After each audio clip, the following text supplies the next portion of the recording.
Hey there, welcome back. Okay, so in this lesson, I'm going to show you how to upload your design, your border print on Spoonflower.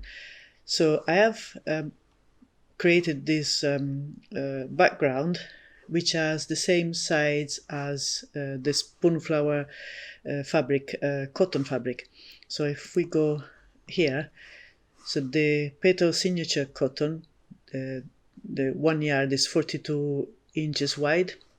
So it's 42 this side and it's 36 this side, and then you can have more, you can have 1, 2 or more yards. Okay, so it needs to be the same size, otherwise it won't match when you put your border in there. And where is it? So I've put our unit to form the border in here, and I'm going to duplicate this here on the bottom. So transform, move horizontal 0, and then it was 36, and copy. Okay, so in here there might be some adjustments to do, because as you can see, because this was made by hand, there's always something that is not quite going properly.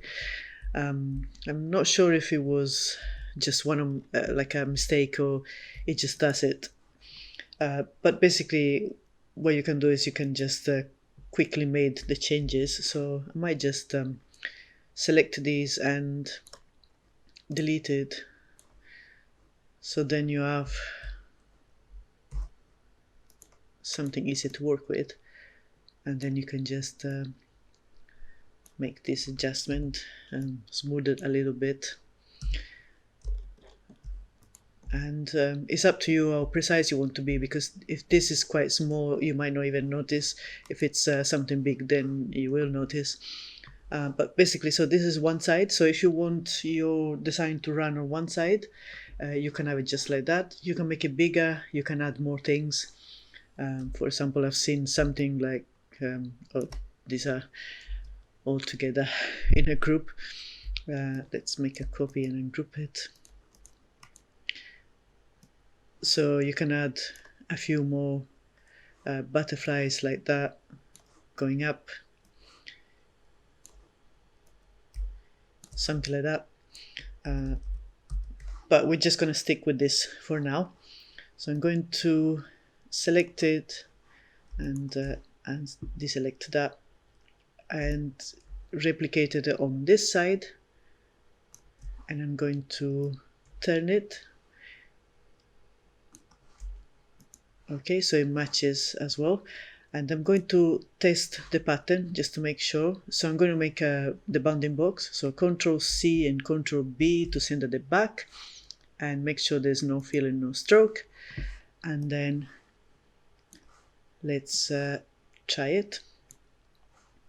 And this arrow is just to show you that the fabric in Spoonflower is going to be printed that way. So if you want a continuous border, you have to put it this way and not like this, for example, in this design here. Okay, let's try this. So we need this to be 42 by, I don't know, let's say 50. Oops. And we need it to be 42 because it has to be exactly match this. Let's see. Okay, we need to move the pattern like I showed you before. And it seems to be working. So let's move it a little tiny bit more. Okay, so that's your pattern. Is matching and is working, and you have it on both sides. And again, you can just do one side if you prefer. So now we can upload it, and to upload it we need to save it, and I always use the artboard. So I'm going to create an artboard at the back here. So we'll click on the background, Control C and Control B to send it at the back.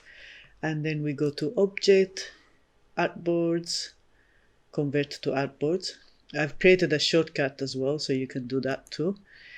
So we have the artboard now. And I'm going to do what I normally do when I upload on Spoonflower, and that is make the background just a tiny bit bigger than the artboard.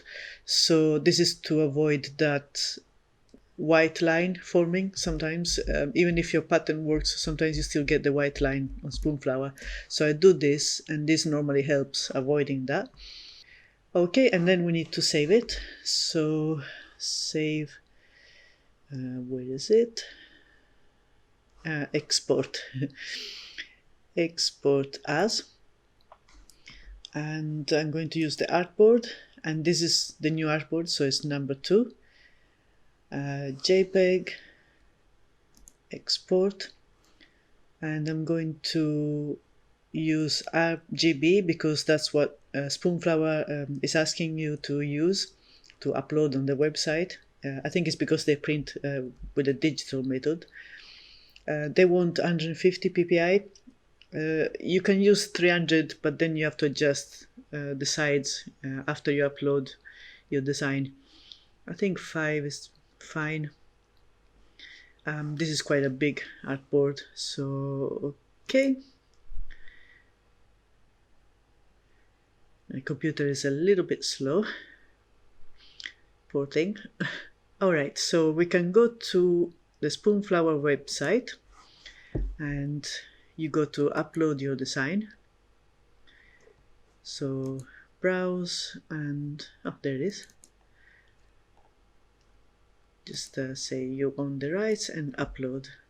It might take a little bit to upload, so I will speed up. Alright, so let's make it a bit smaller. So that's the fat quota, so you have to make it a bit smaller.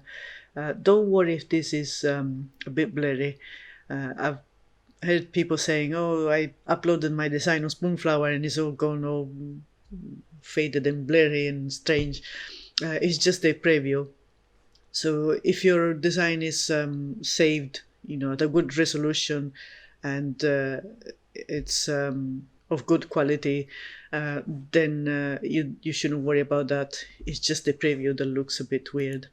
Let's see here.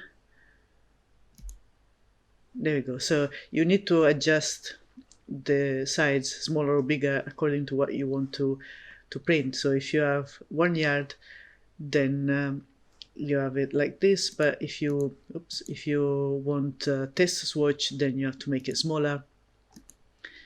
Just to check. So that's how it works. Oh. Okay. So that's your design, and then when you order your fabric, it will be 1 meter like this, or 2 meters, and so on. Of course, if you change the fabric, unless it's the same yardage, then you will have a problem. So you have to make a design for each fabric. I don't know if no, it doesn't work because it's different. This is 54, and the cotton was 42.